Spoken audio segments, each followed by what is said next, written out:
Aujourd'hui, pour 1% de profondeur sur Bitcoin, il n'y a même pas 5 millions de dollars dans l'order book. Ce qui veut donc dire que des ventes massives viennent affecter le prix beaucoup plus vite.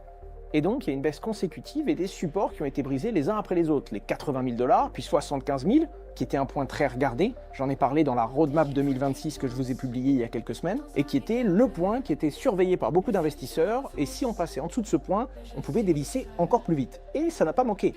75 000, 70, bref, Bitcoin a été tout droit jusqu'à 60 000 dollars. Et c'était terrible parce que pendant une semaine, on a eu l'impression de presque pas avoir de répit, pas avoir de rebond, pas de moment où le marché respire et récupère une partie de sa perte, comme c'est pour l'instant le cas depuis 48 heures. Et naturellement, surtout en crypto, il y a des cascades de liquidation violentes. Toujours la même chose, quand il y a des personnes qui parient à la hausse et que leur pari se fait liquider, que leur long est perdant, ça déclenche une vente forcée pour couvrir la position. Et donc cette vente forcée fait baisser encore plus le prix, qui liquide encore plus de personnes, qui sont encore plus forcées de vendre. Bref, un cercle vicieux qui s'alimente et qui vient créer des chandelles rouges qui poussent le prix toujours plus bas, toujours plus fort.